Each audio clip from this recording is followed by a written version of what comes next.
Hi, we're about to start, yeah. What's going on, folks? Welcome back to our Friday night seminars. I want to thank each and every one of you for coming out, all of you for watching online. We got the cap. The cap is back. We are all cap as a millennial. So you know about that? All cap. And what some of you young guys say? He must be redneck. You don't know. He's a dean. Never mind. We got a full house tonight. It's a great night to be here, and there's a lot of things going on in the world of basketball. There's a lot of things going on in the world in general. In fact, I brought a special surprise, man. I got something you really need in your life. Sometimes I feel like I'm at church the way you start this deal. I got a vaccination for you, bro. Here you go. Oh, a little vaccination. You got to make sure we don't have to stop fishing. So there you go. This is better than church. Appreciate it. How many of these do you got? Not enough for you. Not enough for you. You're teasing him is what you're doing. Yeah, I know how that goes. Man, what's going on, dude? Listen, the pros are here. We got our coronavirus vaccination right here. Vaccination. Was this a race or something? What are we doing?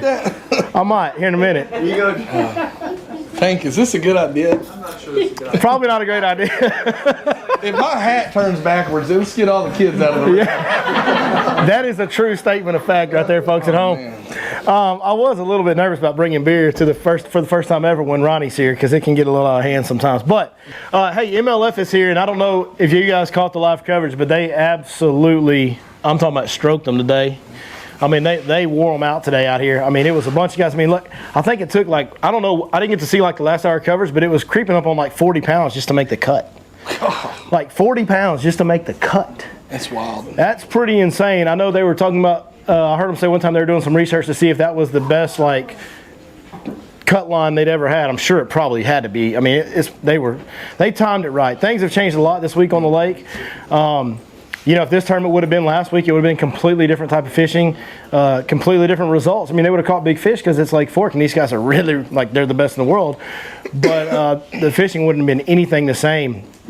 One thing, it's a point of emphasis for me that I was aware of today, or that I realized today about a few hours into it, that I'm really proud of, because it's something I put a lot of time and effort into, and so I'm kind of like a proud papa right now.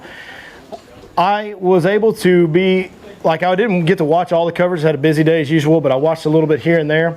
I was off the water today, but I was running around like a chicken with my head cut off. And one thing I was able to realize where 4 of the guys were fishing, just out of fishing the lake all the time and seeing the camera. When they were on the water, I saw the background. I go, okay, I know where that is. 3 of those 4 guys that I knew where they were, that were in the top 10, were all fishing spots that are right now featured on our Fish Life app Lake Fork Premium Package. Mark Daniels Jr. caught all 70 whatever pounds in a spot that has been like 90 pounds. Okay, well, he caught whatever he caught today. He caught it all in one little pocket that's been featured on the Fish Life app since March 1st. I didn't put it on there because I saw Mark fishing it this week in practice, and it's been on there since March 1st. That's something I'm extremely proud of. So for, you know, of course, anytime you want to start talking about disclosing information in fishing, there's a lot of controversy involved in it. But if you want to say whatever you want to about it, one thing you can't argue with after seeing that is the validity of what we're doing and the quality of the information that we're putting out. You can't argue it. When the best in the world and the guy that's beating all the rest of the best is fishing on one of them spots, that stuff's pretty good. It's pretty good. So, all right. That's enough Fish Life plugs. If you want to find out more about that, go check out www.fishlife.net or look up Fish Life spelled with a Y, L-Y-F-E, on the App Store or Google Play Store.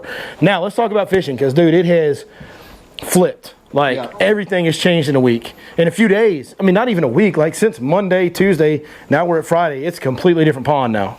Yeah, you know, I think everybody was kind of stressed, which is normal. You know, we talked about this a little bit, but every year we go through the February funk, and especially when you have right before you get to that spawn, right? You have cold water. You have, you know, the water rises like it did this year. It gets dirty. And I heard something earlier. One of the announcers said, one of the elite pros made a comment that for them in this area, March 7th is kind of the day.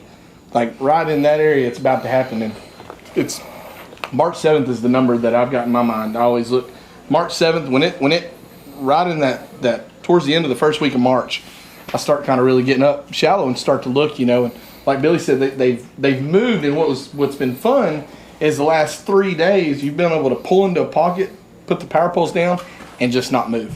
Because they're just kind of coming in. And they'll come in, you'll throw a swim bait, and you'll catch them feeding, and you'll throw a Cinco or something like that up there and catch them on beds and stuff.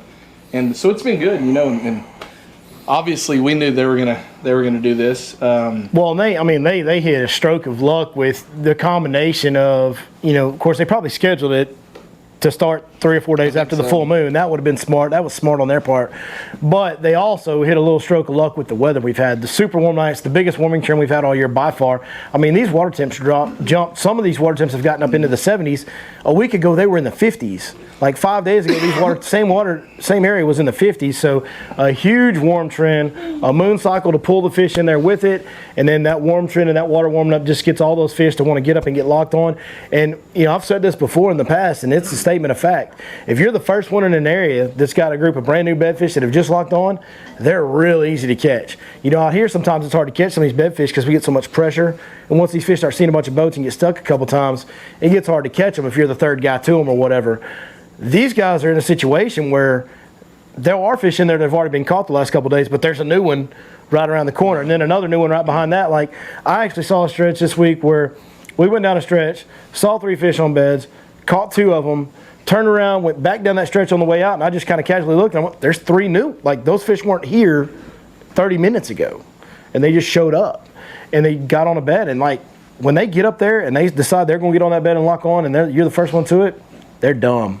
They're really easy. How many times a day in that coverage did you see a guy just flip in there and pop them on the first pitch? Like, it happens like that. Sprague wasn't he? Sprague was doing a lot. Commented Sprague was just 1 or 2 flips and just bam, bam. And I want to give him a little bit of shout out because he whacked him today too, and he's a local guy. And that's a hard thing to do in big tournament fishing, is to fish your home lake and then execute and do well. And he did really extremely well today. I know the area he is in. He is one of the guys that I knew the area he was in, and it is an area that's on the app. But I was in there yesterday. And I'm going to tell you guys something. Sprague kind of got the wrong end of the deal. Like, he probably should be ahead of Mark Daniels. He probably should be winning this tournament pretty handily, because there was 8 to 10 guides in that area yesterday that I saw. There was dozens of local anglers fishing that area. And now he fished other areas, but that one prime area that he spent most of his morning and most of his day in, I guarantee you there was 100 fish caught in that area yesterday. So, I mean, that's part of Lake Fork, that's part of spring break, part of spring fishing. But if he would have not have gotten a little bit unlucky with that in that way, he really could have whacked them today if those fish would have been a little bit more unmolested than what they were. So that was a good job to him, because he went in there after a bunch of guys put a whooping on some fish and still caught them really, really well. Speaks to how good he is. As far as, that's what's going on, guys. Basically what we've had was, we did have a little bit more muddy, cold water than usual. They kind of normally we have some pretty significant February spawning going on.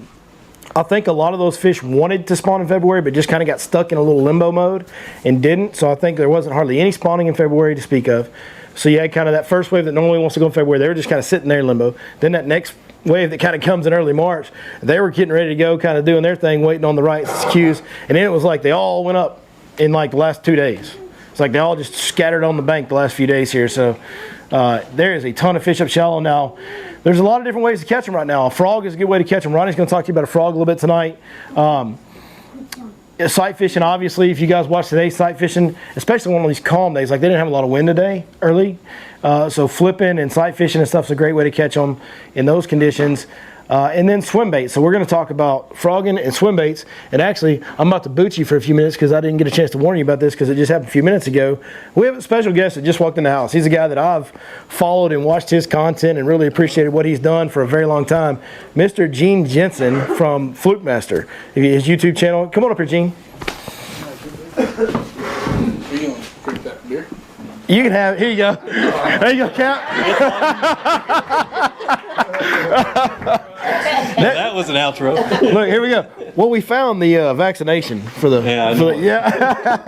I'm in trouble because I don't drink. But that's okay. Yeah. You saw I took like 1 sip of that beer. I don't drink a whole lot of beer. I'm gonna wear a shirt that says "I survived the Bassmaster Classic." Is what there you go. You went to a mass gathering of people, right? So that's great. That's man, dude, I can't thank you enough for coming up here and sitting down with us for a few minutes. Like I said, I've seen your stuff for years now. Even before I started, I'm old. Kicking around trying to make some video content for a few years now, but you've been doing it. You were one of the you might be the first person that was doing like specific instructional tailored content similar to what we do now. You were probably maybe the first one that did that on YouTube. Yep, pretty close. Yeah, it was. I'm the one that didn't quit.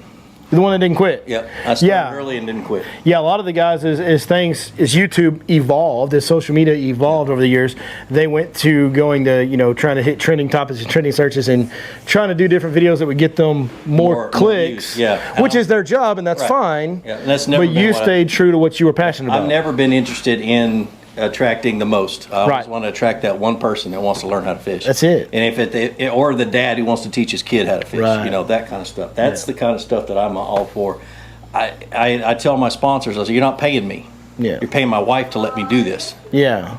I'll do it for free all day long. I love to make fishing videos. Yeah. This lake kicked my tail because I've been out deep all week. Yeah.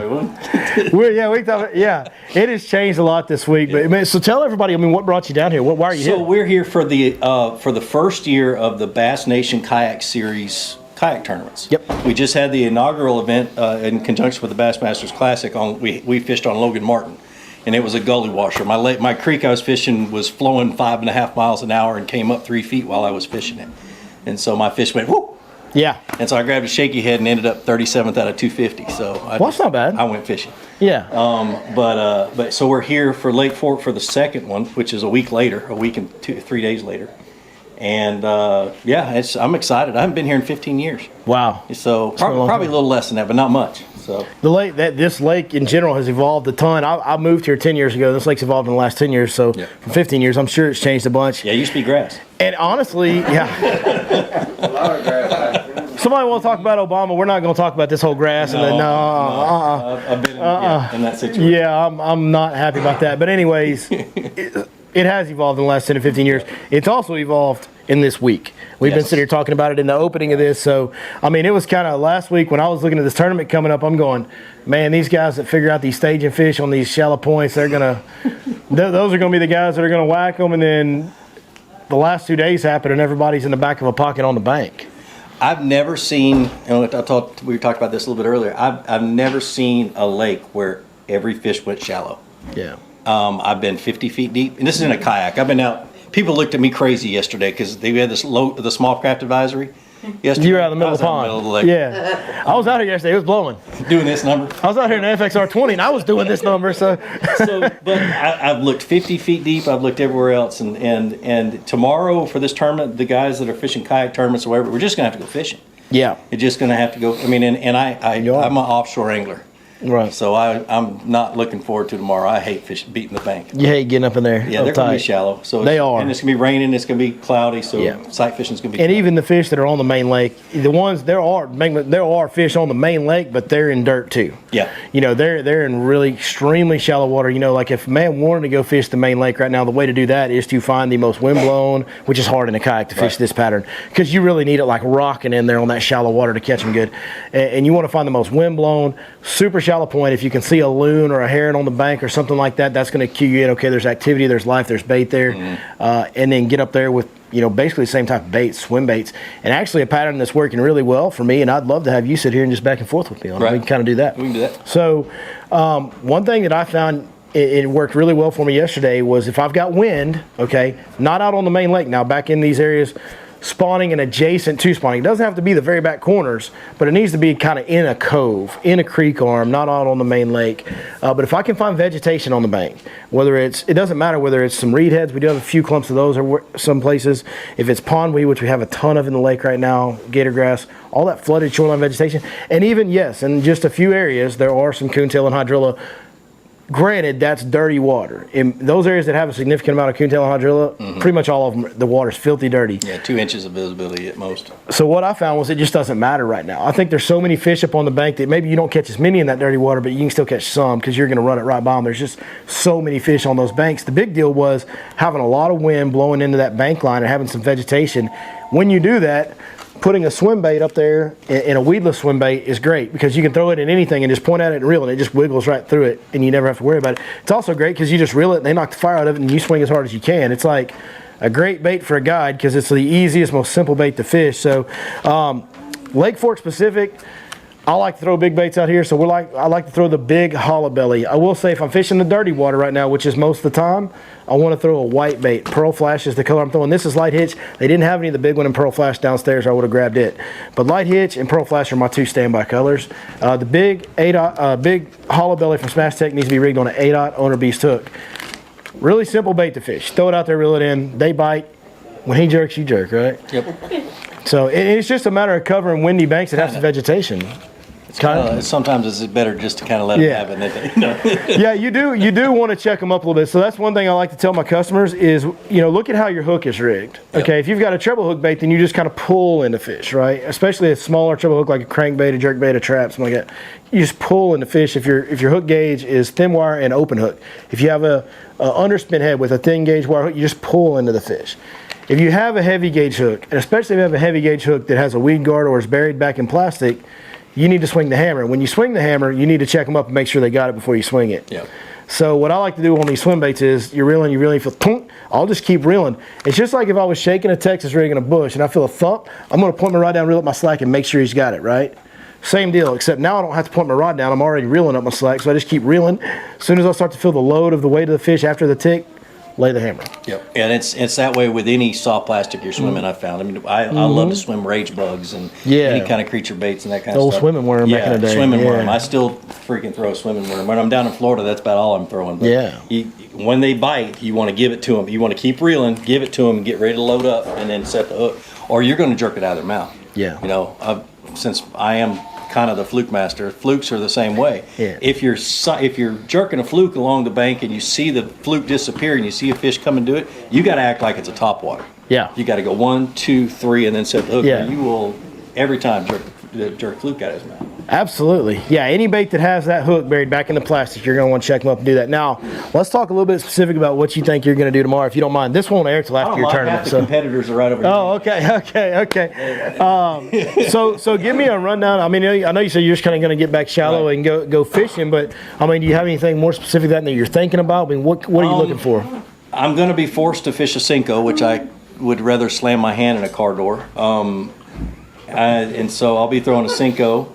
I'll be there's a new bait out. It's not really new, but I'm not sponsored by them. It's the Freedom Tackle Z-Man chatterbait.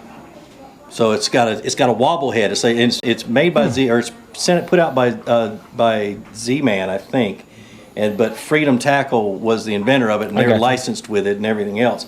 And it's a wobble head, and you can put whatever hook you want on it. Okay. And then so you put a weedlet. So it's a wobble head with a chatterbait blade? It's a chatterbait blade and a wobble head. Yes, it is. And so you can put a swim bait on it and rig it weedless and get it through all the timber, all the flooded buckbrush and something. And that's my search bait.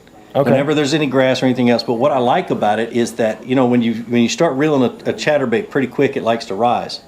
This one doesn't rise that much. It stays down a little bit, so you can fish a little faster. Gotcha. And I'm not looking to get bites by it. I want to see a fish. Especially when they're bedding like that. And another thing I'm throwing is an 8-inch bull shad.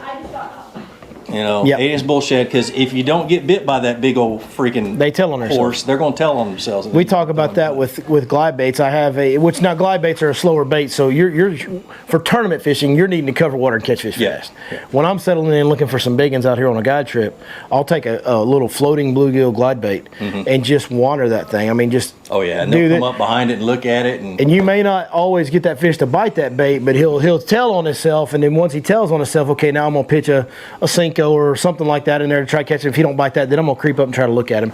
But you can have that fish kind of tell on herself and let you know exactly where they're sitting by doing that. And it's a very effective thing. Having a bait, a swim bait, or like you're saying, the chatterbait with a flash on it, and getting fish to show themselves this time of year when they all get on beds like this, that's a very important tool. Yep. Absolutely. I think that's a great game plan.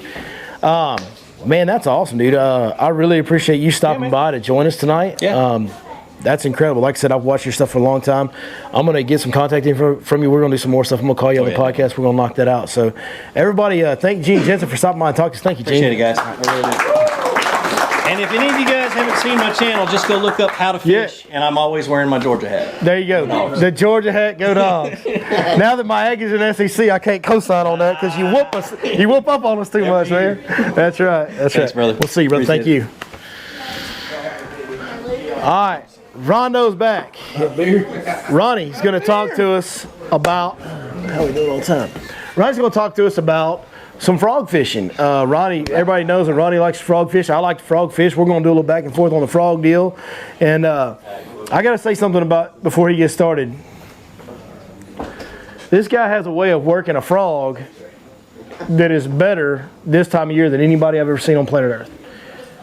If these guys want to have a frog fishing tournament that are out here this week, I'll bet on him. I don't know about Christy though, man. That sucker's getting them. He caught that 9 earlier. I mean, I caught a 9 earlier too. See, I'm just saying, like, I've seen this cat with a frog in his hand, and it's something to behold. Like, when they start buying a frog, if you want to learn how to fish a frog, you need to call this man and book him. Or just call us a year late before we got him, we'll get you booked with him. He has it's a very specific way of working a frog and a technique, and it's a certain frog for the early time of year that he's throwing. And it gets big fish that are stationary, that are not moving. These are not hunting, searching, traveling, feeding fish. These are fish that are on a bed or thinking about being on a bed, and they're very stationary fish. Well, a big fish that you can't see, that's stationary, is a hard fish to catch. It's a hard fish to catch. And he has a way of calling them up and making them eat this frog. So tell us how you do it there, Cap. So, let's kind of talk about the areas this time of year where I'm going to be really focusing on frog fishing. So